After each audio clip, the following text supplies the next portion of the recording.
பிரபஞ்சம் என்பது காலப்போக்கில் திடீரென்று சம்பவிக்கின்ற ஒரு விபத்து போன்ற நிகழ்வு அல்ல.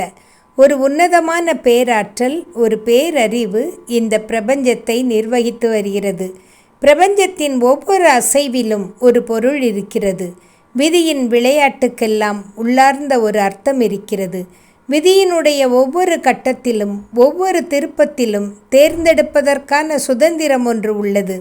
பேரிறை ஞானமானது இந்த புதிரான உலகத்தை வழிநடத்துகிறது.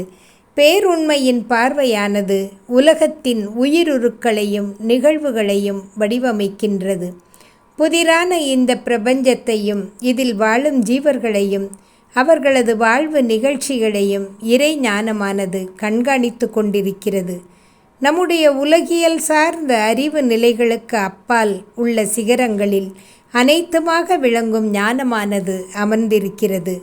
இறை ஞானமானது புவியில் பிரவாகமாக இறங்கி மறைந்திருக்கும் இறை அம்சத்தை விரைவில் வெளிப்படச் செய்ய சித்தம் கொண்டுள்ளது. இந்த பேருண்மை நமது சாதாரண மானுட மனங்களுக்கு புலப்படாததால் அவை தம்போக்கிலேயே சுழன்ற வண்ணம் இருக்கின்றன. இயற்கையின் அறியாமை கூட பேருண்மையின் கருவியாகவே விளங்குகிறது.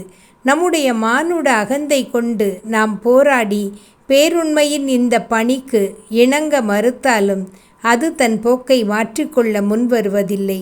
தான் எடுத்துக்கொண்ட பணியில் இருந்து அது பின்வாங்குவதில்லை. உணர்வுடன் கூடிய பேராற்றல்தான் நம்முள் இருந்து நம்மை இயக்குகிறது. எனவே நமக்கான விதி என்பது இறை சங்கல்பத்தின் குழந்தையாக இறைவனால் தீர்மானிக்கப்படுவதாகவே இருக்கிறது. காலப்போக்கில் உள்ளுரையும் இறைவன் வெளிப்படுகிறான். ஒவ்வொரு உயிரணுவுக்குள்ளும் உள்ளார்ந்து பூட்டி வைக்கப்பட்டுள்ள இறைத்தன்மையானது படிப்படியாக தன்னை வெளிப்படுத்தி நித்தியமான பெருவாழ்வை நோக்கி முன்னேறுகிறது.